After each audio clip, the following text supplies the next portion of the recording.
Forum Metabolisme Indonesia. Yang saya hormati Bapak Ibu sekalian serta teman-teman yang hadir pada kuliah Metabolisme seri ke-20 ya. Sebelumnya saya perkenalan diri, nama saya Andri Frediansyah. Saya dari Pusat Riset Teknologi dan Proses Pangan Badan Riset Inovasi Nasional yang lokasinya di Jogja. Saya mendapat kesempatan dari Bapak Raffi dari IPB yang juga koordinator FMI untuk berbagi pengalaman dari ilmu yang pernah saya dapatkan dan juga mentransfer ilmu tersebut ke Forum Metabolisme Indonesia. Sebelumnya saya belum terlalu expert di bidang ini, tetapi saya masih ingin terus belajar dari Bapak Ibu semua. Semoga kita bisa melakukan diskusi dan kolaborasi lebih lanjut. Dan suatu kehormatan bagi saya bisa berbagi ilmu dan kenal dengan Bapak Ibu semua. Judul paparan pada hari ini adalah aplikasi metabologenomik dalam penemuan senyawa bioaktif baru dari mikroba.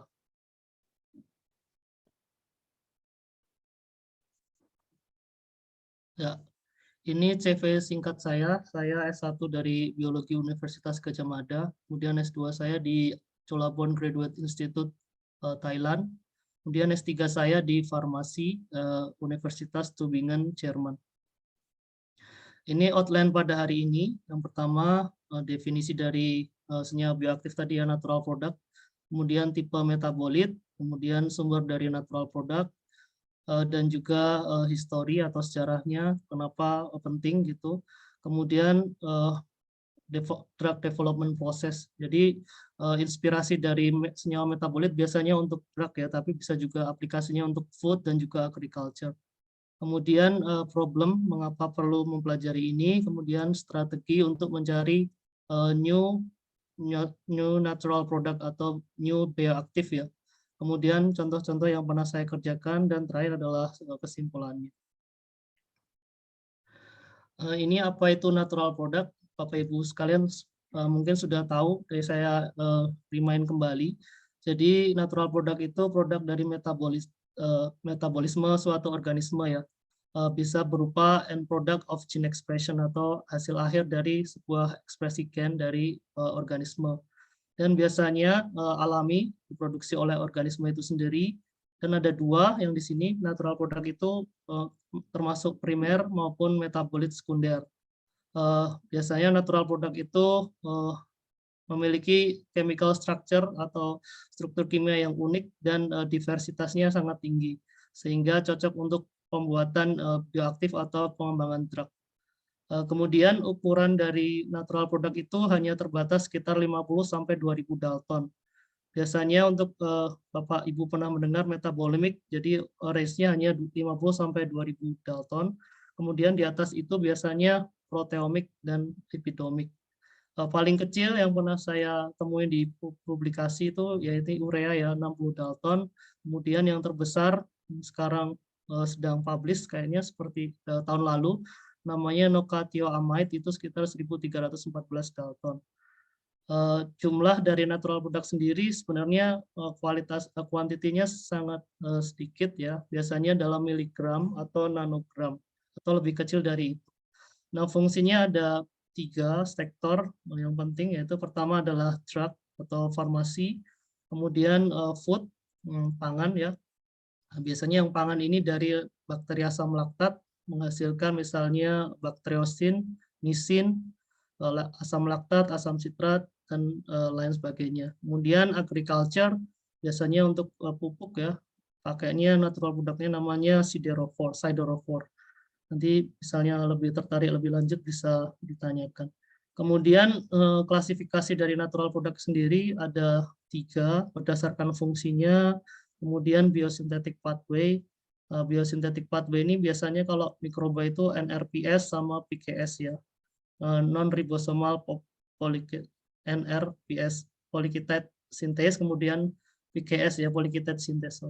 Kemudian sumbernya, dari mana natural product tersebut diisolasi.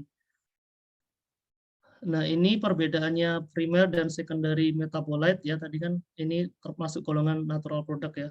Jadi bedanya primer itu diproduksi oleh bakteri organisme itu untuk hidup ya. Makanya sangat diperlukan untuk perkembangan, pertumbuhan dan untuk apa namanya menghasilkan keturunan baru. Nah, ini bisa melalui primary secondary metabolite. Kemudian yang secondary ini biasanya untuk pertahanan diri, untuk mempertahankan fitnessnya di lingkungan gitu. Nah, contohnya ada dua untuk secondary metabolite. Contohnya adalah antibiotik, alkaloid, terpen, fenol, siderophore, mycotoxin, penazin, quinolone, terpenoid, peptide, dan lain sebagainya ini. Sedangkan yang metabolit sekunder, contohnya Bapak Ibu lebih tahu mungkin amino acid, organic acid, nucleoside. Nah, bedanya yang secondary metabolit ini diproduksi setelah fase stasioner, sedangkan yang primer ini diproduksi bersamaan dengan ketika sel tersebut berkembang atau logaritmik ya. Ini sumber-sumber natural product ada banyak sekali. Yang pertama makroorganisme, contohnya tumbuhan, makroalga, mushroom, kemudian juga ada spons, koral, moluska, dan sebagainya ini. Nah, kelebihannya mereka memiliki chemical defense atau defense yang lebih bagus dibandingkan organisme yang rendah kecil gitu ya. Tetapi untuk industrial supply tidak relevan karena ukurannya besar. Jadi misalnya untuk menghasilkan yandelis ya obat itu dari spons, dia butuh sekitar untuk 1 mg butuh 1 kilogram dari spons. Jadi kan sangat besar sekali, kita bisa merusak lingkungan. Kemudian yang kedua adalah mikroorganisme, bisa bakteria, fungi, mikroalga, dinoflagellata, dan lain sebagainya. Nah, ini cocok untuk industrial ya, supply. Tetapi kekurangannya hampir 99% dari mikroorganisme ini tidak dapat dikultivasi di kondisi laboratorium. Yang terakhir adalah metagenom, jadi non-cultivable organism. Jadi tadi 99% tadi tidak bisa dikultivasi, dan dia masuknya ke dalam sini metagenom. Positifnya kita bisa langsung nembak gennya, kemudian kita melakukan heterologous expression. Tapi heterologous expression ini sangat mahal, jadi itulah kekurangan dari penggunaan metagenom. Kemudian mikroorganisme tadi, misalnya bakteri itu bisa diaplikasikan ke dalam industri, biasanya bisa digunakan fermentor seperti ini, dan juga biasanya saya menggunakan orbital shaker saja. Karena yang saya kerjakan biasanya lebih ke patogen bakterinya, jadi lebih aman untuk ini. Sedangkan biasanya bila non-patogenik bisa menggunakan biofermentor, misalnya menggunakan bakteri asam laktat, yang untuk keperluan food itu bisa lebih applicable pakai biofermentor. Ini historinya, jadi mungkin Bapak Ibu lebih paham terkait ini. Jadi pertama kali natural product itu ditemukan oleh Bapak namanya Waxman ya. Dia menemukan antibiotik dari bakteri namanya Streptococcus pneumoniae pada tahun 1927. Sehingga setelah itu 1928 ditemukanlah penicillin ya dari fungi tadi oleh Bapak Fleming. Dan untuk zona jernih itu ditemukan pada tahun 1940 oleh Bapak Waxman ini. Kemudian ada namanya Golden Era di 1941 sampai 1963, di mana ditemukan banyak sekali antibiotik dari Streptomyces atau Actinobacteria. Ini kemudian lanjut sampai ke 1990, mulai berubah dari Actino tadi, beranjak ke gram negatif bakteria, misalnya Pseudomonas, Sorangium, Candidatus. Nah, ini obat-obatnya ini sudah ada di pasaran semua dan sudah diproduksi oleh industri.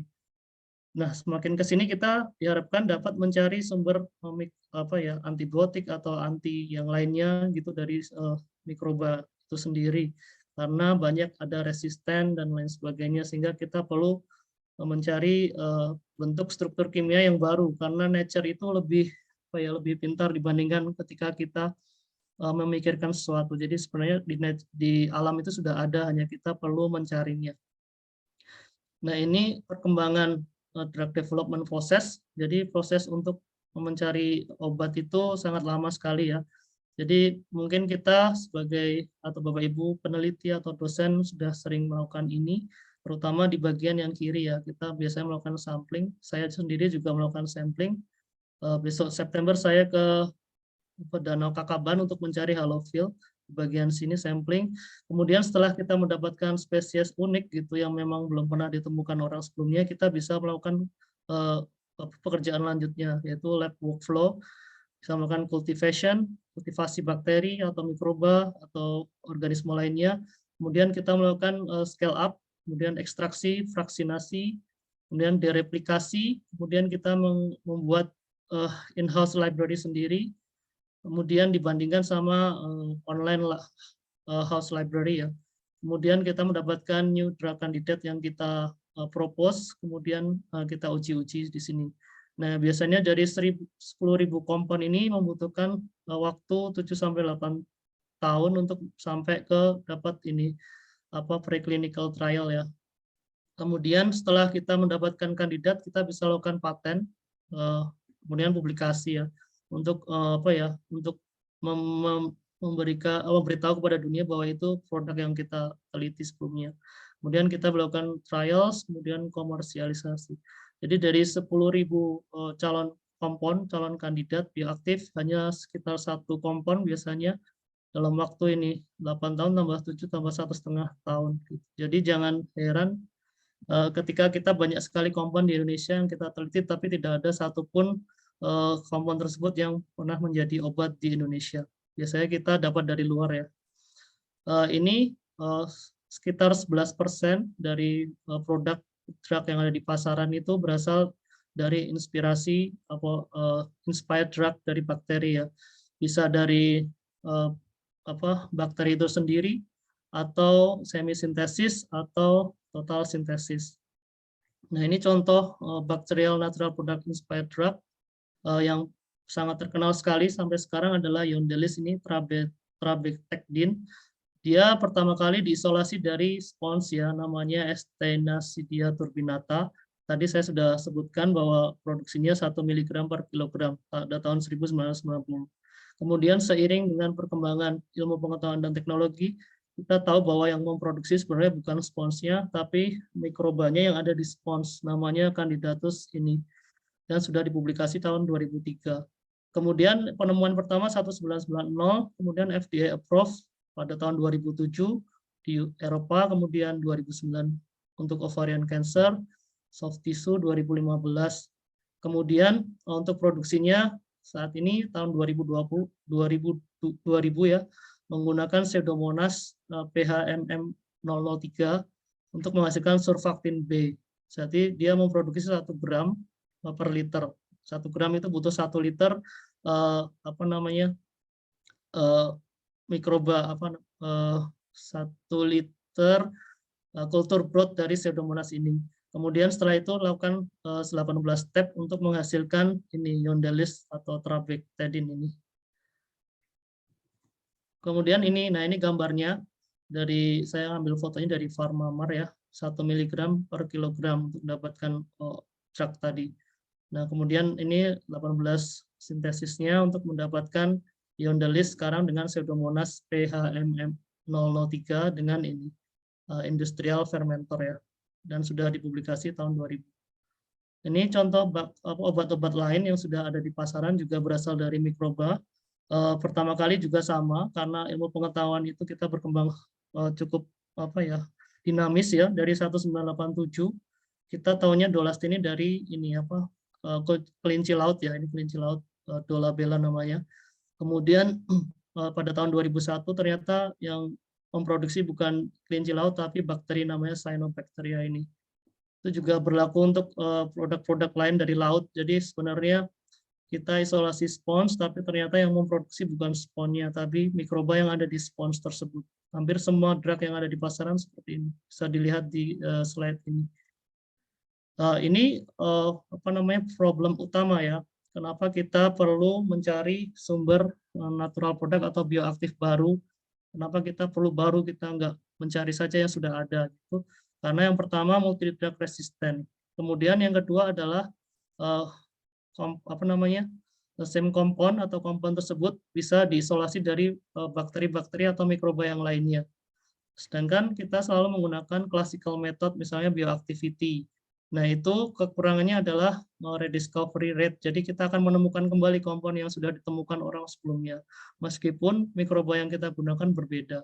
Yang kedua, karena kita sering menemukan sesuatu yang sama, maka harganya atau cost-nya lebih tinggi dan waktunya memerlukan waktu yang lama, sehingga biasanya industri ini nggak mau untuk melakukan ini. Gitu. Nah, ini kita ada strategi yang lama, mungkin masih dilakukan di universitas ya, tapi tidak apa-apa ini karena ini ilmu basicnya. Jadi yang pertama adalah kultivasi untuk yang bioactivity guide ya, metode traditional method. Jadi kultivasi mikroba, kemudian kita scale up, kemudian kita ekstraksi, terus kita tes nih bioassay dari misalnya ekstrak. Kemudian kita vaksinasi dengan berbagai metode sampai didapatkan misalnya 10 fraksi dari satu mikroba, dari satu microbial broth. Nah, kita lakukan bioassay lagi, mana fraksi yang memberikan misalnya antibakteri dengan zona hambat. Kemudian kita lakukan purifikasi, kemudian kita lakukan lagi bioassay. Setelah purifikasi ini kita lakukan identifikasi, misalnya dengan HRMS, kemudian ditambah dengan FTIR dan juga NMR.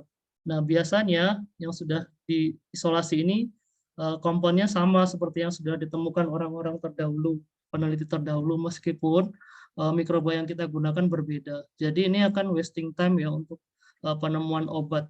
Gitu. Jadi kita sekarang di tahun belum sekitar 10 tahun, 20 tahun ini, kita mencoba untuk men-switch ya, kita belajar dari genomik, kemudian metabolomik. Kita lakukan cek dulu dari genomik dari bakteria tersebut atau mikroba tersebut, apakah ada sesuatu yang menarik untuk menghasilkan sesuatu yang baru.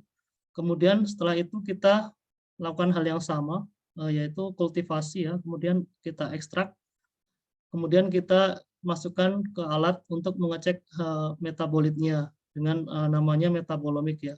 Jadi di sini omic guides, biasanya dipakainya genomic sama metabolomik, seperti itu. Nah, ini berdasarkan genomic approach, bisa terlihat di sini setelah bakteri-bakteri yang ada itu, di whole genome sequencing kita bisa lihat di sini bahwa setiap mikroba itu memiliki biosynthetic gene cluster yang potensial untuk dieksplor. Jadi kita bisa lihat dari sini. Nanti biasanya kalau mau ngecek biosynthetic gene clusternya sudah novel atau bakalan mengeluarkan sesuatu yang sama, bisa dicek dengan alat di online ya, namanya anti-smash. Anti-smash bisa dilihat di sana. Nah, ini genomic approach. Intinya kita adalah menambang genom yang ada di mikroba kita untuk melihat biosynthetic gene cluster. Apakah dia ada kemiripan dengan mikroba-mikroba yang lain, misalnya berapa persen gitu. Misalnya di atas 70% itu akan menghasilkan produk yang sama dengan mikroba atau senyawa yang sudah ada sebelumnya. Nah, ini prosesnya seperti ini, inokulasi bakteri atau mikroba, kemudian kultivasi, kemudian genomic DNA isolation ya. Setelah itu kita lakukan whole genome sequencing ini. Nah, whole genome sequencing pun ada dua tipe. Yang pertama short read ya, Illumina, kemudian long read PacBio atau Nanopore. Nah, biasanya untuk menghasilkan data yang kualitasnya bagus, kita memerlukan dua ini, Illumina dengan PacBio atau Illumina dengan Nanopore. Setelah kita dapatkan hasilnya, kita diserahkan kepada orang yang ahli ya, bioinformatician, untuk melakukan ini, de novo assembly, quality control, kemudian annotation. Nah, biasanya seorang biologis, misalnya seperti saya, tinggal menerima hasil ini, kemudian saya lakukan analisis ke anti-smash, seperti itu. Nah, ini contoh analisis anti-smash yang pernah saya lakukan. Di sini, waktu itu saya mencari NRPS produk. Waktu itu saya melakukan hal yang sama seperti tadi, hingga ke isolasi, kemudian saya mendapatkan region 6, kemiripan dengan Turnebactin 76%. Kemudian saya ini namanya juga prediksi ya, biasanya bisa tidak sesuai gitu, jadi tidak apa-apa gitu. Tapi kita bisa melihat core dari struktur kimia yang kita punya. Kalau ini kan Turnebactin. Nah, waktu itu saya menemukan sama, kemudian saya lakukan NMR analisis, ternyata bukan Turnebactin, tapi potongan dari Turnebactin. Nah, namanya Ceratioselin. Jadi kita bisa kalau sudah ada seperti ini, misalnya 76% kan kita nggak blank ya, bisa mencari struktur yang mirip gitu. Kalau misalnya kosong seperti ini, misalnya region 4 terpen kosong, nggak ada kemiripan dengan yang lain, kita akan susah untuk memprediksi, atau nanti setelah mendapatkan NMR kita lebih susah untuk menentukan strukturnya karena tidak ada komparasinya. Jadi seperti ini, turnebactin saya mendapatkan Serratiolelin C, mirip itu cuma potongannya. Nah, untuk mining atau mining ya, untuk mining genom gitu ada banyak tool yang bisa dipakai Bapak Ibu semua. Biasanya saya pakai anti-smash, kemudian saya juga pakai Rodeo, RipMiner gitu. Tapi ada banyak sekali, ada Prisma 3, Bagel 4, dan lain sebagainya di sini bisa dipakai Bapak Ibu semua mana yang lebih cocok. Nah, ini juga saya sering pakai Sirius 4.4 karena bisa mendapatkan fragmentasi dari senyawa yang saya analisis dengan HRMS tersebut. Nah, ini yang kedua adalah metabolomic approach ya. Jadi complete set of small molecule chemical in biosample itu metabolom, sedangkan metabolomics-nya artinya adalah study of small molecule. Jadi kita mempelajari small molecule tersebut atau metabolit. Ini positif dan negatifnya. Positifnya mempercepat dereplikasi dari natural product yang sudah diketahui sebelumnya. Kemudian bisa menganotasi unknown, analog, atau derivatif. Jadi kompon itu natural product biasanya ada kompon utama ya, misalnya hurufnya A gitu, terus kemudian ada ekornya. Nah, ekornya misalnya ketambahan OH2 atau ketambahan C atau apa, itu namanya analog atau derivatif. Nah, ini bisa dicek dengan HRMS. Kemudian untuk menganotasi new natural product scaffold, jadi kita bisa memprediksi bentuk natural product-nya nanti akan seperti apa. Tapi memang pada akhirnya kita membutuhkan NMR untuk untuk validasi struktur yang kita cari tadi. Kemudian kita bisa juga mendeteksi metabolite composition, biasanya untuk hanya mempelajari metabolomik saja. Di dalam ini setelah kita kasih kita kasih treatment akan terjadi metabolitnya seperti apa perbedaannya. Misalnya seperti pekerjaannya siapa ya, saya lupa. Intinya membandingkan misalnya kopi dari wilayah Indonesia, kopi dari wilayah mana Filipina gitu, dibandingkan bedanya apa. Ini bisa untuk mengecek juga dengan metabolomik. Tapi kekurangannya adalah expensive, sangat mahal ya instrumennya. Biasanya harganya di atas 5M gitu ya. Kemudian alat-alat yang biasa dipakai adalah NMR untuk validasi, kemudian HRMS untuk melihat MS1 dan MS2, kemudian GCMS. Nah, alat-alatnya yang biasa dipakai adalah Bruker sama Thermo. Nah, di Indonesia sendiri ada dari Thermo, IPB, kemudian di BRIN juga ada, tapi belum masuk ELSA. Mungkin beberapa waktu lagi akan masuk ELSA dan Bapak Ibu bisa menggunakannya lewat elsa.brin.co.id, nanti bisa dicari di sana. Nah, tetapi kekurangannya yang di Indonesia ini tidak ada detektornya. Jadi ketika kita mau isolasi itu agak susah karena kita hanya melihat fragmentasi atau total ion kromatogram saja. Kemudian extraction ion kromatogram. Kita tidak ada detektornya di HRMS ini. Jadi kita sulit untuk melakukan dereplikasi ketika kita mau isolasi. Seperti itu. Nah, ini untuk metabolomic approach juga ada banyak database-nya. Yang biasa saya pakai adalah PubChem. Nah, ini tadi prosesnya ya sama seperti tadi, inokulasi, kultivasi, ekstraksi, kemudian masuk ke MS injection, bisa HRMS, bisa GCMS, dan lain sebagainya. Kemudian kita menganalisis menggunakan MS1 dan MS2. Kemudian mereka melakukan pakai algoritma atau struktur database seperti yang ada di sini. Nah, ini contoh beberapa database structure yang bisa Bapak Ibu gunakan, banyak sekali. Ada yang free, ada yang berbayar. Yang paling powerful tool itu SciFinder, tapi biasanya berbayar. Kalau di luar negeri pakai SciFinder langsung masuk gitu. Tapi nggak tahu kalau di universitas mungkin bisa juga ya, ada beberapa yang bisa masuk ya. Nah, ini database ini sangat lengkap sekali, bisa dicek apakah kompon Bapak Ibu atau senyawa yang ditemukan ini baru atau tidak, bisa dicek di sini. Nah, kemudian ada algoritma atau library. Nah, biasanya untuk Thermo Fisher udah ada pasangannya sama, namanya Compound Discoverer. Kalau Bruker biasanya pasangannya MetaBootstrap. Jadi kita hanya pakai itu saja. Nanti kita tahu calon metabolit yang ada di situ apa saja. Metabolit yang sudah known ya, sudah diketahui sebelumnya apa saja, bisa pakai dua ini. Kemudian tadi saya pakai Sirius. Sirius ini juga platform free, tinggal Google saja, ada namanya Sirius. Nanti bisa dilihat fragmentasinya ke situ, terus calon komponnya apa gitu. Tapi memang setiap algoritma atau database ini tidak mencakup semua kompon, jadi kita perlu pakai banyak gitu. Tidak hanya bisa mengandalkan misalnya satu saja, dua saja, tidak bisa. Jadi untuk penemuan sesuatu yang baru perlu ngecek semuanya. Kemudian yang saya juga sering pakai ada GNPS, ini untuk melihat molecular network atau bahasa lainnya pharmacological network. Ini juga free, bisa digunakan, ini dari Amerika, kalau yang Sirius dari Jerman. Kemudian ada yang lain dari Replicator, Matlin, nah ini kayaknya berbayar, silakan. Nah inti untuk metabolomik kita perlu belajar mass spectrometer ya, mass spectrometry. Nah ini contoh gambaran dari hasil MS ya. Ini namanya low resolution MS. Kenapa low? Bisa dilihat angka di belakang koma hanya 2 digit ya. Biasanya kalau 2 digit itu dianggapnya sebagai low resolution MS. Jadi di sini ada namanya total, ya ini TIC, kalau Bapak Ibu sering lihat TIC namanya total ion chromatogram. Jadi dari gambaran peak yang ada di sampel Bapak Ibu. Seperti itu. Ini kemudian ini pembandingnya. Nah, ini detektornya DAD ya. Biasanya orang yang pakai itu detektornya diode array ini ya, DAD. Atau ada juga detektor lain CAD. Nah, ini bisa dilihat ini namanya total ion chromatogram yang ada di MS data, sedangkan ini DAD.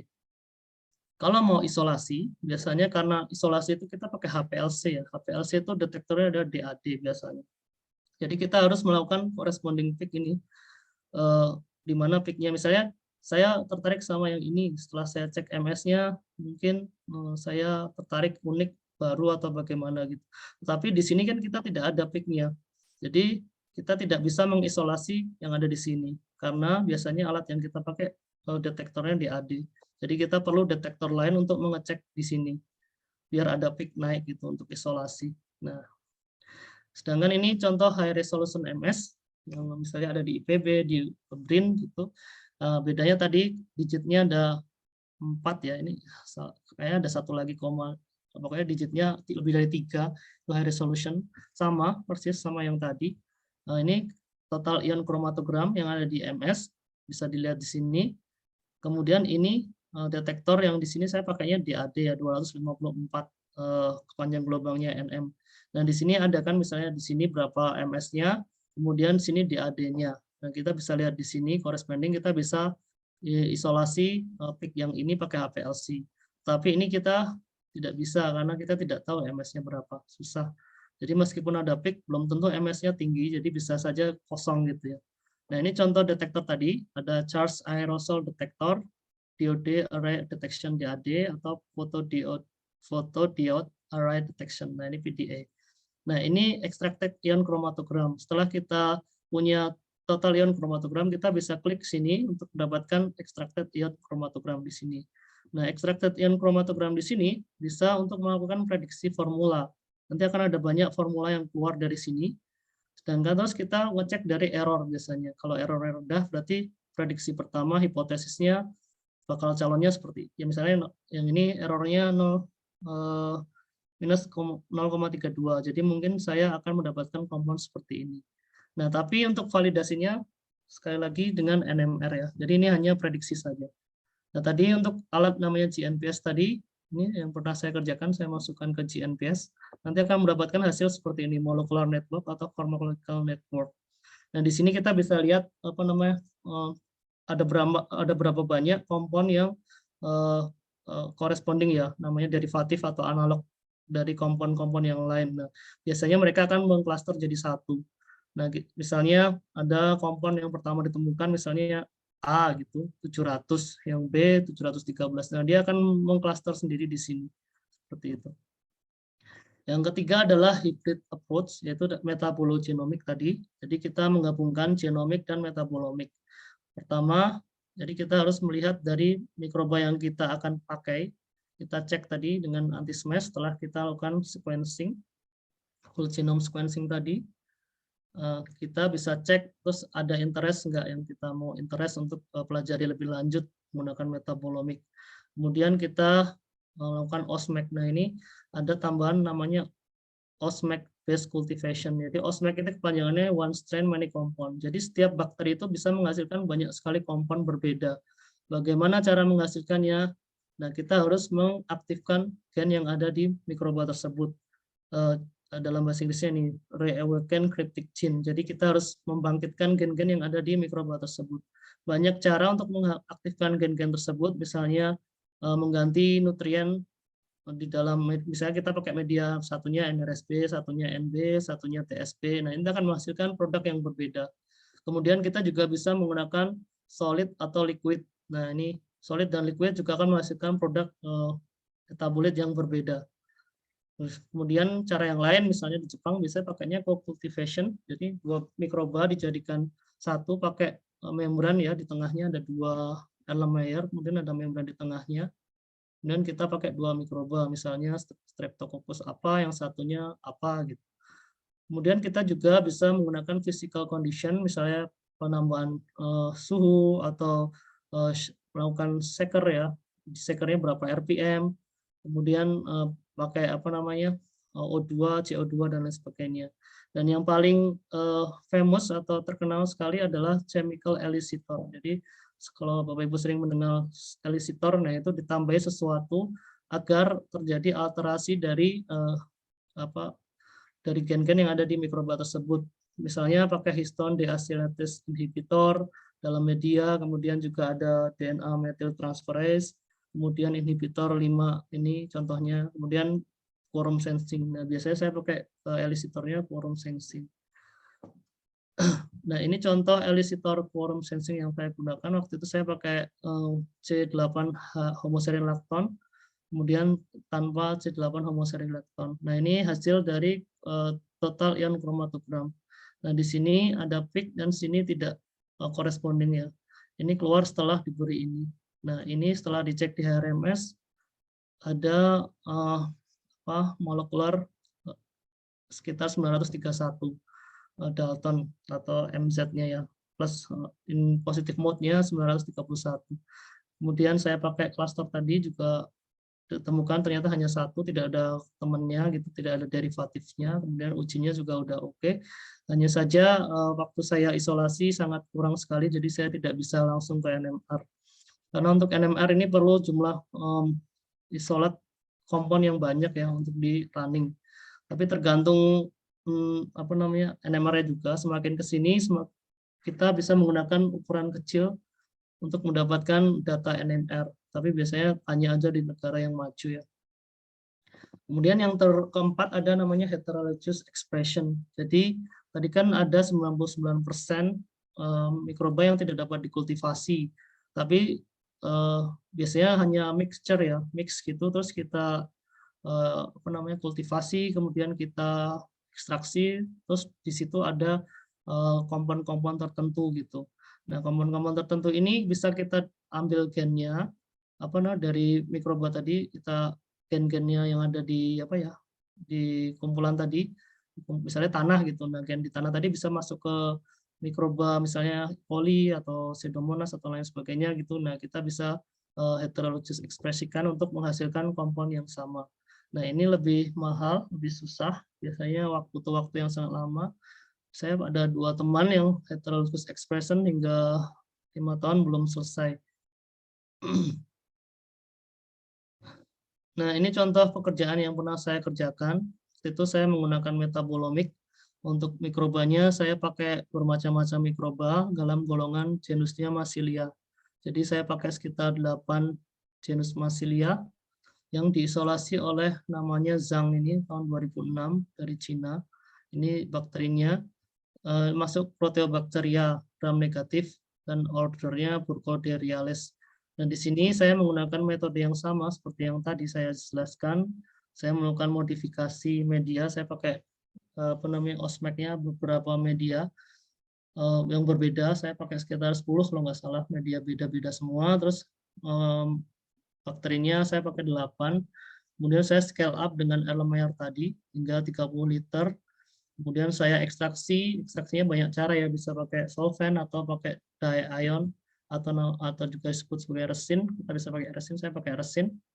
Nah, kemudian saya fraksinasi, dan kemudian kita di crude extract-nya ada satu peak yang membuat saya interest yang tidak ada di database seperti itu. Kemudian saya fraksinasi untuk mendapatkan jumlah yang banyak.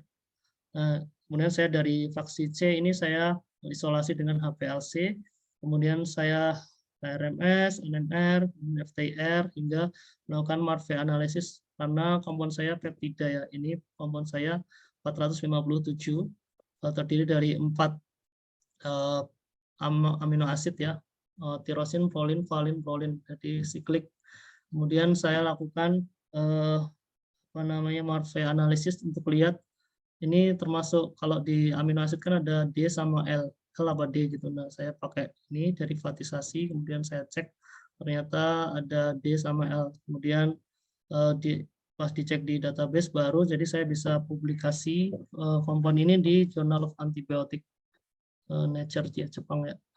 Itu yang kedua, saya lakukan juga untuk bakteri namanya Klebsiella oxytosa dari Maluku. Saya pakai ini, tapi memang dari apa yang saya kerjakan tidak mendapatkan kompon yang baru, tapi saya dapat ini namanya Cerathiocellin A ya. Jadi sudah ada penemuan sebelumnya, tapi dari mikroba yang berbeda. Tapi untuk publikasi, karena publikasi itu harus novel, jadi saya tidak bisa publish ini di jurnal ya sebagai Cerathiocellin A produksi Klebsiella. Jadi saya hanya bisa di proceeding saja. Kemudian yang kedua adalah aplikasi hibrid tadi ya, genome mining, OSMAC, kemudian digabung sama metabolomic. Nah, di sini saya kerjakan bersama teman-teman untuk bakterinya namanya Trinicia caryophyllae ya. Kemudian kita melakukan genome mining, di situ kita tertarik sama NRPS, itu sekitar 60% kesamaannya. Jadi kalau di bawah 70% itu kita bisa mendapatkan komponen atau senyawa yang cenderung baru. Nah, setelah itu kita HRMS, kita prediksi, kemudian kita isolasi dengan HPLC hingga didapatkan ini peptida ini NRPS base ya. Nah, ini kita namai karena itu baru, kita namai sebagai Trinicia bactin. Dan kita juga publish di Journal of Antibiotic Jepang. Kemudian yang ketiga, contoh yang keempat ya, hibrid juga dengan aplikasi genome mining. Sama prosedurnya seperti yang saya sebutkan di awal-awal tadi. Kemudian dengan OSMAC, di sini kita pakainya elicitor, saya lupa namanya. Kemudian kita juga lakukan metabolomic. Nah, di sini tadi kan saya sudah jelaskan ada derivat atau analog ya. Jadi misalnya saya sudah menemukan terpenibaktin A, kemudian ada tambahan misalnya ini. Tambahannya tidak ada di sini ya. Ada tambahan ini ekornya maaf. Ini kan A, ada tambahan seperti ini. Nah, setelah B ada tambahan ekor lagi satu, terus ada double bond di sini. Nah, ini tambahan satu ekor. Nah, ini sudah bisa menjadi saya tadi namanya terpenibaktin A. Kemudian yang B itu hanya beda tailnya saja di sini. Kemudian ini juga beda di sini, sudah bisa jadi BC gitu ya. Karena belum pernah ada yang menemukan sebelumnya. Nah, kita namanya terpenibaktin A sampai C, kemudian dipublish di Chem Biochem. Nah, ini tadi molecular network-nya. Jadi kita pakai semua nocardia. Ini yang publish teman saya. Nocardia banyak sekali. Kemudian karena ada terpenibaktin A sampai C ada di sini. Nah, produksi nocardia itu ternyata komponennya hampir mirip semua. Jadi mereka mengklaster satu di sini. Dengan komponen yang lain jauh dari klaster ini. Jadi kita bisa lihat di situ bahwa produksi dari nocardia ini hampir mirip-mirip semua, tapi namanya beda-beda semua. Nanti misalnya Bapak Ibu ada yang concern ke Actinobacteria terus pakai Actinobacteria terus pakai nocardia, bisa dilihat di sini sebagai pembanding gitu ya. Mungkin akan hanya ketambahan C atau ketambahan apa di sini, atau misalnya tambah double bond atau lain sebagainya. Nanti bisa dilihat dari teman-teman yang ini. Kan ada Nocardia alba, Nocardia elegans, Varsinicea, Terpenica, Nocardia yang lain gitu. Karena Nocardia ini sangat prolific ya, menghasilkan kompon baru gitu. Kita bisa eksplor lebih dalam terkait Nocardia. Nah, ini contoh hibrid yang lain, tapi teman saya mengerjakan, saya tidak mengerjakan. Ini papernya paling tinggi di kimia ya, Angewandte International. Nah, ini juga tadi Nocatioamid yang sangat besar tadi, dari sama Nocardia terpenica juga. Dan Nocardia ini sangat prolific, sehingga menghasilkan banyak sekali kompon yang dari Nocardia tadi. Ini yang sedang kami kerjakan karena saya sekarang pindah dari Lembaga Ilmu Pengetahuan Indonesia menjadi Badan Riset Inovasi Nasional. Kebetulan saya ditempatkan di Pusat Riset Teknologi Proses Pangan. Jadi bakteri-bakteri yang akan saya kerjakan akan saya shift menuju ke food ya, lebih ke food. Jadi misalnya Lactobacillus plantarum, Lactobacillus pentosus, Lactobacillus adenovirus, makroalga, kemudian Bacillus ini juga kemarin saya isolasi, sudah dimasukkan ke NCBI. Nah, kita ekspor ini. Kemudian tetapi kita tidak menutup kemungkinan untuk tetap berkolaborasi dengan teman-teman atau Bapak Ibu jika ada yang tertarik. Saya juga interest ke ekstremofil, halofil, mikroalga, fungi, gram positif, gram negatif. Ini publikasi yang setelah di PRTPP BRIN. Nah, ini konklusinya, kesimpulannya, bahwa banyak sekali metodologi yang bisa kita gunakan saat ini selain tadi ya bioactivity guide ya, karena bioactivity guide itu mungkin kita bagus ya melihatnya, kita lihat zona jernihnya, terus kita lihat di situ ada zona jernih di plate kita, tetapi untuk penemuan senyawa baru itu biasanya akan sulit sekali. Mungkin dari proses itu hanya sekitar 1-3% yang kita bisa dapatkan sesuatu yang baru. Nah, karena Indonesia ini diversitasnya sangat tinggi, kita mungkin bisa mempelajari ini lebih dalam, sehingga kita bisa mencari sumber-sumber senyawa aktif baru dari negara kita sendiri. Karena ketika saya di Jerman tuh banyak sekali profesor di sana mencari bakteri-bakteri di Indonesia lewat teman-temannya gitu. Jadi ternyata karena di tanah kita, dalam satu genggam tanah kita ada berbagai macam mikroba yang berbeda, yang unik, yang nggak ada di luar negeri misalnya. Nah, misalnya di Eropa gitu, dalam satu genggam tanah hanya ada beberapa jenis spesies saja. Jadi mereka ingin ekspor pakai misalnya dari negara-negara tropis atau yang lebih dingin, misalnya Antartika, Arktik gitu, seperti itu.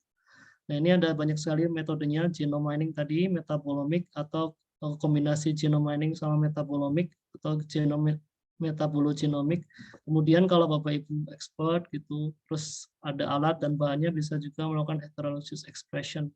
Tapi ini sangat mahal dan membutuhkan waktu yang sangat lama untuk mendapatkan produk tersebut. Nah, kemudian yang terakhir, yang ketiga ini, untuk memvalidasi semua kompon yang Bapak Ibu propose dengan HRMS, GCMS, metabolomic, itu adalah NMR. Jadi ada dua cara ya untuk sesuatu yang baru, bisa pakai NMR atau bisa juga pakai standar ya. Misalnya saya mau lihat quercetin nih, quercetin kan ada standarnya juga. Nah, bisa di running 2 terus kita bandingkan seperti itu. Itu caranya. Terima kasih atas perhatian Bapak Ibu semua.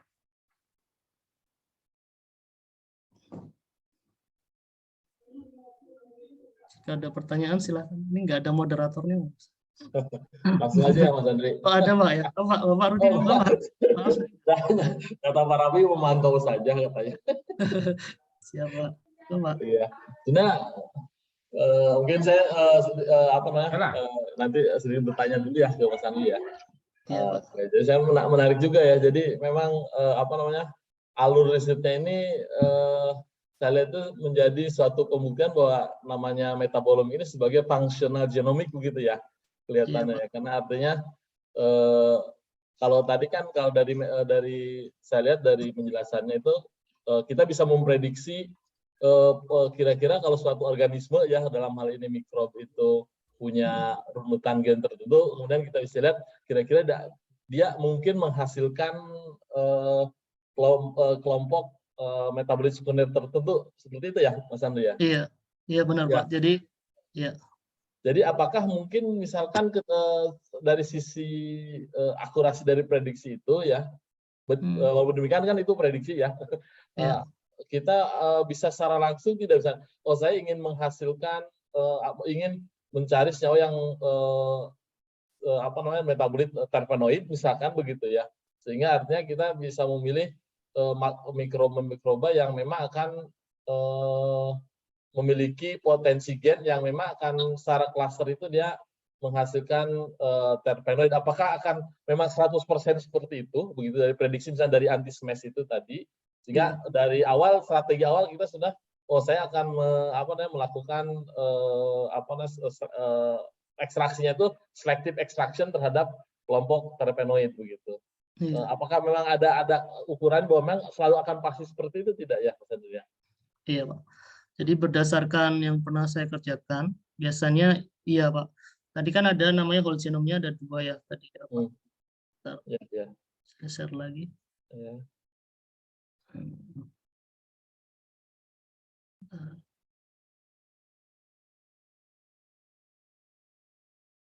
Nah, ini.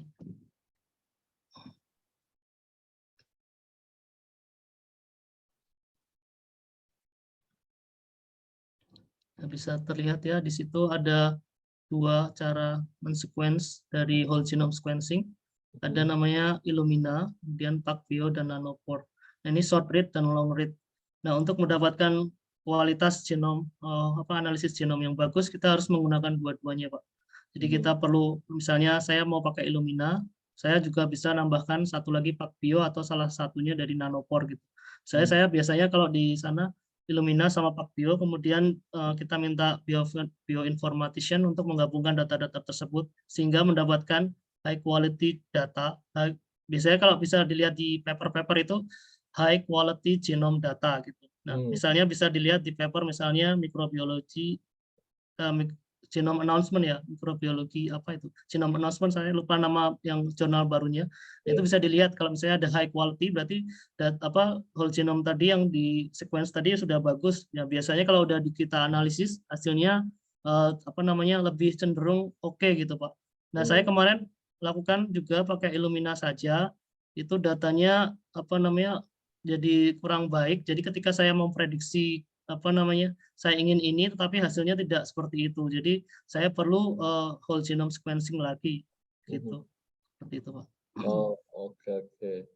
Karena yang saya lihat tadi senyawa yang banyak dihasilkannya kan ini ya, peptida ya kelihatannya ya, Mas Andri ya? Iya, Pak. Oke. Kalau terpenoid biasanya tadi kemarin saya lihat cek dari Lactobacillus plantarum, dia bisa menghasilkan terpenoid. Kalau misalnya tertarik sama Lactobacillus plantarum, hampir semua Lactobacillus plantarum ada terpenoidnya. Biosynthetic gene cluster untuk memproduksi terpenoid. Seperti itu. Nah, apakah prediksi itu juga diterapkan pada makhluk yang lebih tinggi ya, ke tanaman gitu, sudah ada juga tidak ya? Kan dari sisi data genomnya mungkin akan lebih besar ya begitu. Apakah untuk anti-smash juga menghandle data yang misalnya dari tanaman obat atau apa begitu tidak ya? Iya, waktu saya sekitar tahun 2017 itu hanya mikroba, bakteri saja. Kemudian saya cek di anti-smash ada namanya fungi sekarang. Kemudian yang terbaru tanaman, tapi mungkin tanamannya tidak sebanyak masih perlu ini ya develop ya mereka ya. Ya karena tanaman itu kan banyak sekali spesiesnya, jadi mungkin ini lebih lama gitu. Tapi ada kok Pak, bisa dicek di anti-smash tadi, ada tanaman plantismash namanya. Oke. Ada pertanyaan kelihatan ini Mas Andri nih di mana? Di chat ya. Di chat ya. Kalau boleh direspon. Ya nih, dari Pak Yaniko ya. Saya baca. Mohon izin bertanya, dalam pendekatan metabolomik dengan tujuan untuk menentukan biomarker atau most active compound, berdasarkan pengalaman saya, data yang digunakan sebaiknya dipilih pada daerah fingerprint dari spektrum saja atau digunakan whole data. Gimana ya pertanyaannya? Mungkin Pak Yoniko bisa langsung tanya saja, karena saya bingung. Mana? Saya Mana ya Niko. Boleh langsung, ini kelihatannya Ya, terkait Pak. dengan Pak Yaniko, saya persilakan untuk langsung bertanya. Apa bisa, Pak? Ya, Suara saya kedengaran tidak ya? iya. untuk mengklarifikasi silakan Mas Niko. Sudah terdengar Pak suara saya? Sudah. Oh iya. Cuman Jadi kalau bisa lebih kencang boleh lebih bagus. saya soalnya lagi di perpustakaan jadi nggak bisa. Oke. Wow. Iya. Enggak. Nah, ini Pak, biasanya kan kalau misalkan kita melakukan analisis pada beberapa jenis spesies gitu ya. Nah, itu kan pasti setiap spesies memiliki daerah fingerprint-nya masing-masing atau unique spektrumnya masing-masing gitu Pak. Nah, kalau misalkan penggabungan antara metabogenomik ini untuk di bagian genomik maupun di bagian metabolomiknya itu dipilih daerah uniknya pada spektrum tersebut atau pengolahannya dilakukan pada seluruh data di spektrumnya. Ya. Jadi tadi misalnya pakai whole genome kan ada tadi ada region-regionnya ya, region tertentu yang kita inginkan gitu. Kita tertariknya kemana? Misalnya dia mau produksi terpenoid, tadi seperti Bapak Rudi bilang, atau mau NRPS atau PKS tipe 1, PKS tipe 2, PKS tipe 3. Nah, kita lihat dulu. Nanti kalau misalnya Mas tadi hanya spektrum saja, jadi kan itu manual ya.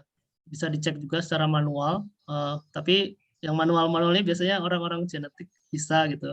Cuman saya biasanya ada teman, nah ini ada Pak Aziz, ini mungkin nanti bisa membantu. Pak Aziz ini teman saya waktu S3 juga. Nah, beliau kan orang memang bioteknologi ya, jadi bisa dicek secara secara manual. Kita tertariknya gimana, terus kita bandinginnya dengan misalnya alat-alat tertentu, kita lihat spektrumnya mau ke arah mana gitu. Intinya kita sesuai interest kita pengen dapat komponen bioaktif yang seperti apa. Nah, komponen yang seperti apa ini kita juga ingin lihat. Kita pengen kan misalnya kita mendapatkan sesuatu yang baru. Jadi kita harus lihat bahwa tidak ada kesamaan yang tinggi terhadap pembanding kita. Kalau kesamaannya terlalu tinggi, jadi kita dari prediksi saja, dari hipotesis kita akan mendapatkan sesuatu yang sama. Jadi seperti itu, Pak. Nah, setelah sudah ada komponen interest tadi, kita bisa lakukan OSMEC ya tadi, OSMEC untuk membangkitkan gen-gen tadi dari si mikroba tadi dengan cara yang berbeda-beda. Karena mungkin kita bisa bilang, oh saya sudah pakai media yang berbeda-beda, tetapi kok tidak ada komponen yang saya inginkan. Nah, itu berarti kan perlu OSMEC yang lain, misalnya pakai tadi elicitor atau pakai yang lainnya untuk dia bangkit. Tetapi gen itu, biosynthetic gene cluster itu ada di dalam bakteri tersebut. Nah, kita perlu baca-baca literatur untuk melihat metode mana sih yang bisa membangkitkan gen tersebut. Seperti itu. Apakah menjawab pertanyaannya, Pak?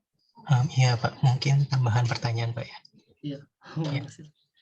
Ini Pak, untuk yang pernah Bapak lakukan sendiri, itu apakah ada analisis tertentu atau pendekatan teknik statistik tertentu yang bisa mungkin mengkorelasikan gitu. Jadi kalau dia punya gen ini, maka metabolitnya akan seperti ini. Bagaimana Pak? Statistik maksudnya ya tadi? Iya.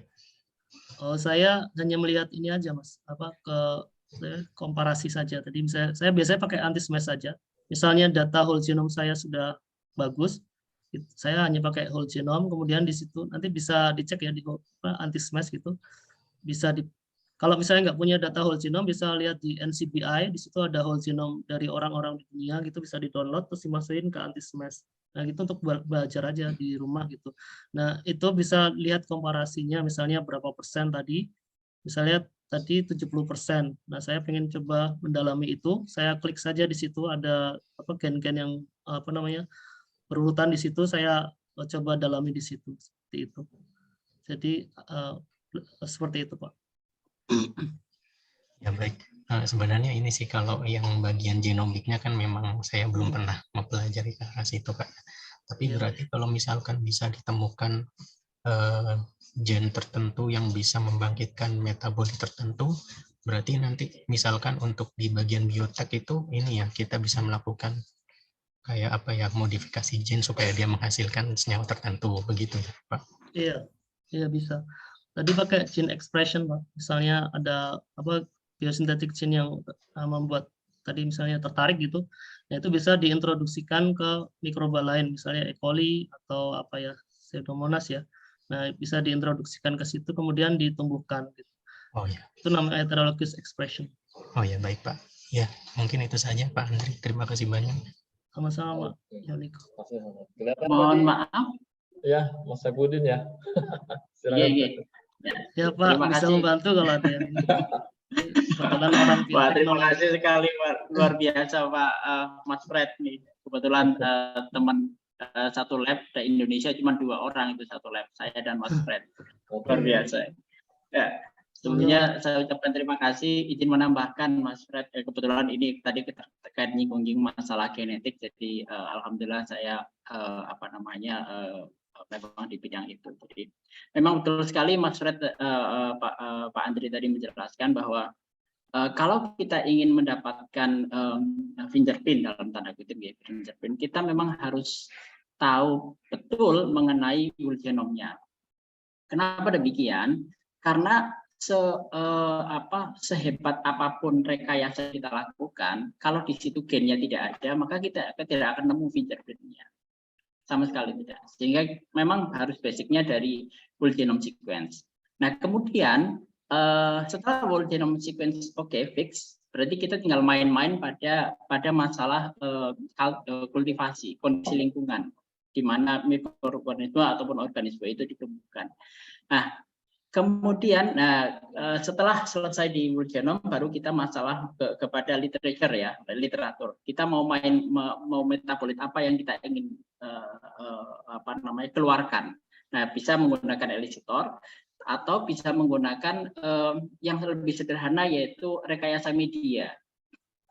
Rekayasa media ataupun rekayasa kondisi lingkungan seperti agitasi ataupun panas ataupun bahkan stres terhadap gula. Tapi memang harus ada gennya dahulu.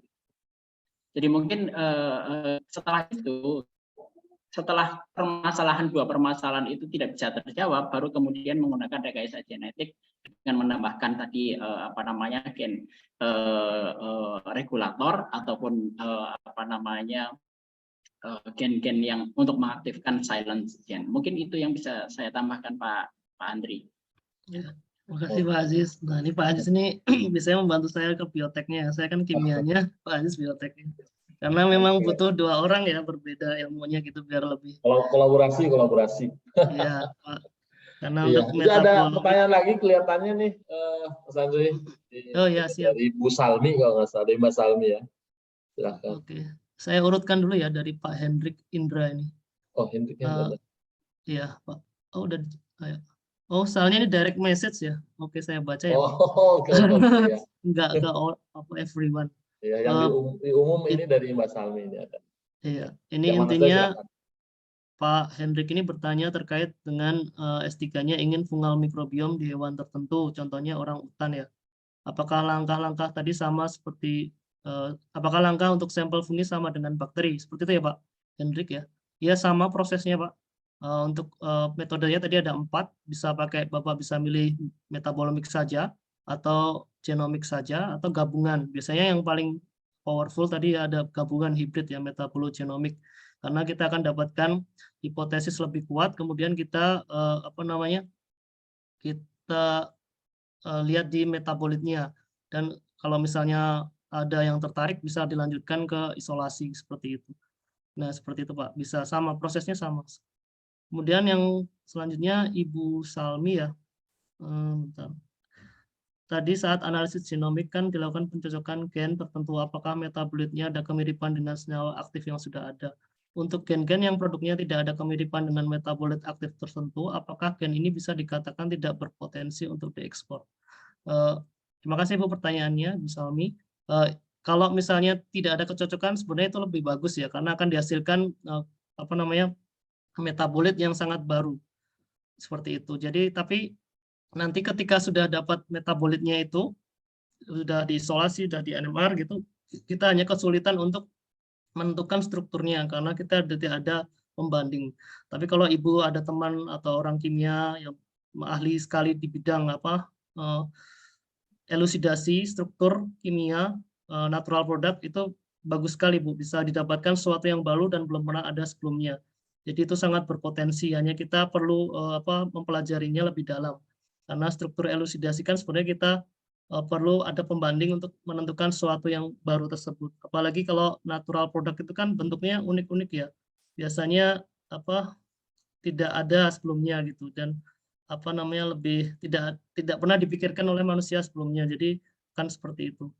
Tapi kalau misalnya bisa, bagus sekali. Seperti tadi teman saya yang apa tadi namanya, dipublish di Angewante itu kan struktur baru sama sekali.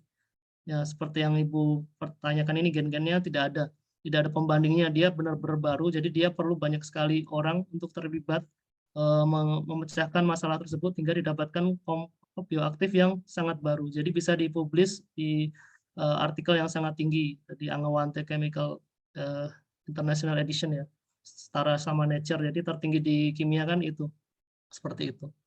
Pertanyaan selanjutnya dari UM Banjarmasin, apakah di tempat Bapak membuka kelas bimbingan atau pelatihan memperoleh skill lab dalam penelitian seperti Bapak sampaikan? Kalau bimbingan sepertinya belum ada Pak, tapi nanti misalnya tertarik kita bisa saling ngobrol gitu, by chat atau by email. Kalau misalnya ada kesempatan bisa berkolaborasi juga, karena untuk penelitian seperti ini kan butuh banyak keilmuan ya, ada biotek, ada kimia, ada bioaktivitas gitu, farmakologi. Jadi saya sangat terbuka untuk berdiskusi, karena saya juga masih belajar, karena ilmu ini kan cepat banget ya, jadi harus belajar terus gitu. Ada pertanyaan lagi? Ada dari Pak Tri Joko Santoso, silakan nih kelihatannya. Kak Raisen, Mas Andri. Ya. Silakan Pak Tri. Ya Pak Tri. Ya, makasih Pak Rudi. Mohon maaf tadi kebetulan saya baca status WA teman gitu. Kemudian ada acara ini, saya masuk udah disampaikan tadi oleh Pak Andri. Jadi kebetulan saya ini dari PR hortikultura dan perkebunan Pak Rudi, Pak Andri. Oh. Nah, cuman satu green. Satu OR ini kata Pak, OR pertanian. Ya, nah gini Pak Andri, jadi saya sih udah kebetulan saya penelitian saya itu terkait dengan genome editing, tapi pada tanaman gitu ya. Nah, artinya ya di situ kan banyak bermain terkait dengan P2W atau gen-gen target yang akan kita edit seperti itu ya. Arahnya memang nanti ke rekayasa genetik. Nah, tapi saya punya kalau di tanaman kan mungkin periode ataupun waktu yang diperlukan untuk bisa membuktikan gitu ya, misalnya kita bisa mengedit gen tertentu gitu, butuh waktu agak lama gitu ya. Nah, saya sih punya angan-angan bisa nggak ya kita melakukan semacam genome editing bakteri gitu kan. Nah, tadi makanya dengan penjelasan meskipun tadi saya agak telat sebenarnya, sudah ketahuan tuh bakteri tertentu punya gen yang sebagai contoh misalnya dia menghasilkan suatu senyawa yang tertentu gitu yang bermanfaat, tapi dia belum maksimal gitu di dalam produksinya itu misalnya. Ternyata ada penghambat protein lain yang menghambat atau istilahnya represor untuk ekspresi yang lebih tinggi gitu. Nah, kita coba ya saya membayangkan bisa nggak sih kita semacam memodifikasi atau mengedit gitu ya gen represor tadi gitu, sehingga gen yang target tadi itu memang bisa maksimal gitu memproduksi senyawa tertentu yang kita inginkan misalnya itu. Tapi intinya apakah peluang atau potensi untuk melakukan pengeditan gen atau genom di bakteri mungkin Mas Andri punya pengalaman dari temannya atau apa gitu ya, nanti ke depan mungkin kita ya arahnya bisa kolaborasi juga gitu. Mungkin itu Pak Rudi, Mas Andri, apa mungkin pertanyaan yang nggak tahu jauh nih dari tema sebenarnya Ya, nggak ini. apa-apa. Membuka peluang kolaborasi, Pak. Iya. Jadi Mas Andi kan sama BRIN nih. Iya. Iya, mangga Mas Andri. Oke, Pak. Siap, Pak. Jadi saya background-nya lebih ke arah natural product ya, Pak. Tapi selama saya bekerja waktu S3 di Jerman, saya juga kolaborasi sama teman-teman dan juga profesor yang lain. Jadi misalnya tadi gen editing tadi bisa. Ini ada pakar-pakarnya di sini saya lihat ada Pak Saifuddin Aziz tadi dari Unsud ya Pak. Kemudian Pak Ninjo Adi ini juga orang biotek. Nanti bisa kita kolaborasi. Pak Ninjo ini juga satu grup sama saya di Mikro sekarang di PRTPP BRIN gitu Pak.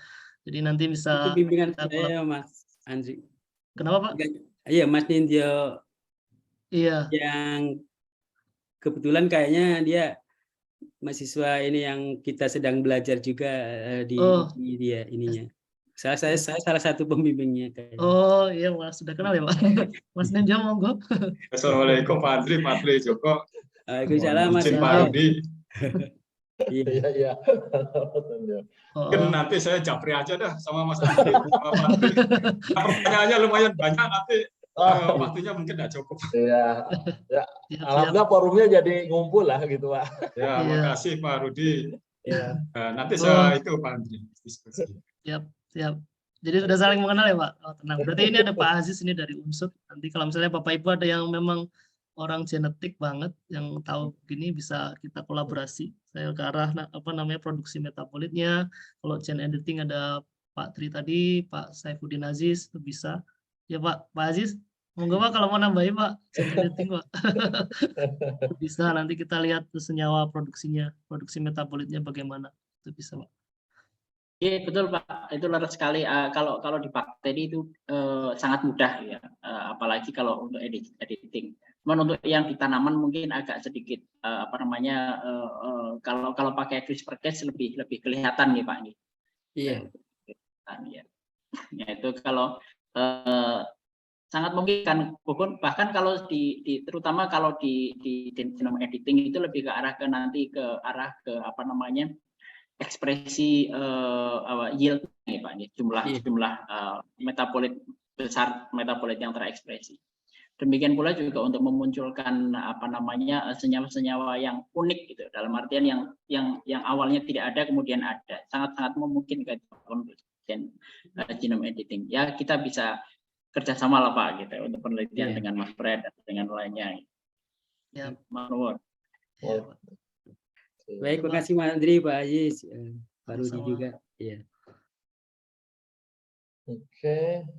Masih ada yang mau ditanyakan Bapak Ibu mungkin ke Mas Andri ini terkait dengan metalogenomik ini? Oke. Ada lagi Bapak Ibu? Kelihatan udah. Atau kalau yang slide-slide tadi apa boleh di-share-kan misalkan kalau misalkan ini Mas Andri atau tidak nggak apa-apa juga sih. Boleh Pak, cuma gambar-gambarnya boleh nanti teman gambarnya ada yang saya hapus karena belum dipublish gitu. Bisa. Oke, sip. Boleh nanti saya share. Kalau ada butuh email saya juga bisa nanti saya share lewat email juga bisa. Iya betul. Mungkin langsung aja kalau misalnya memang ini kontak ya. Oke. Ini email saya ya. Kok direct message. Ada. Silakan Bapak Ibu. Ini ada pertanyaan lagi atau? Oke ya. Jadi untuk emailnya, jadi kalau ada yang berminat untuk berkolaborasi lebih jauh, email sudah ada langsung ini. Dari email nanti langsung ke WA juga bisa. Iya, Pak. Setelah email dulu saja gitu ya. Kemarin saya masukin HRMS-nya ke IPB loh. Oh gitu ya. Di BRIN udah masuk Elsa ini. Silakan juga kita ya memang kita sangat terbuka juga kalau misalkan ada yang mau belajar juga silakan gitu, biasanya langsung kontak Pak Raffi begitu atau ke saya begitu, nanti kita bisa arrange-kan lah bagaimana caranya biar bisa alat itu kan alat milik pemerintah, jadi uang pemerintah, jadi kita pakai bersama lah, nggak apa. Milik bersama Indonesia ya Pak. Ya, betul. Hanya memang tetap ada biaya untuk maintenance lah. Pasti itu Pak, pasti. Nanti rusak kalau nggak ada. Iya, iya. Oke. Kira kalau tidak ada yang tanya lagi, mungkin walaupun masih dari jadwal kita 11.30, mungkin nanti kalau ada yang masih penasaran, mungkin langsung ke email saja ya, Mas Andri ya. Mungkin silakan. Siap, Pak. Kalau Boleh. kelihatannya tidak ada ini lagi nih, pertanyaan lagi, mungkin mengapa ditutup oleh pembicara saja. Oh, oke. Sebelumnya terima kasih atas perhatian Bapak dan Ibu semua. Nanti jika masih ada diskusi atau ingin membagi ilmu ke saya juga saya persilahkan lewat email tadi. Misalnya Bapak Ibu lebih expert gitu, saya dapat tambahan ilmu kan lebih bagus gitu. Seperti itu. Intinya terima kasih atas perhatian dan Bapak Ibu semua. Mohon maaf jika ada kata-kata yang salah atau ada ilmu yang mungkin belum benar gitu. Saya mohon maaf yang sebesar-besarnya. Dan terima kasih juga kepada Bapak Raffi dan juga Pak Rudi yang sudah memberikan tempat untuk saya menyampaikan pengalaman saya di Forum Metabolomik Indonesia ini. Semoga kita tetap bisa bersilaturahmi dan bahkan bisa berkolaborasi. Dan saya ucapkan terima kasih sekali lagi. Wassalamualaikum warahmatullahi wabarakatuh. Waalaikumsalam warahmatullahi wabarakatuh. Terima kasih Pak Andri. Nanti nantikan mungkin kegiatan kuliah umum berikutnya dari Forum Metabolik Indonesia. Oke, terima kasih Bapak Ibu. Iya, Pak. Terima kasih. Mungkin izin ini oke. Mungkin live ya. Karena yang buka ininya dari Pak Raffi, jadi saya live meeting. Tidak bisa meng-off-kan.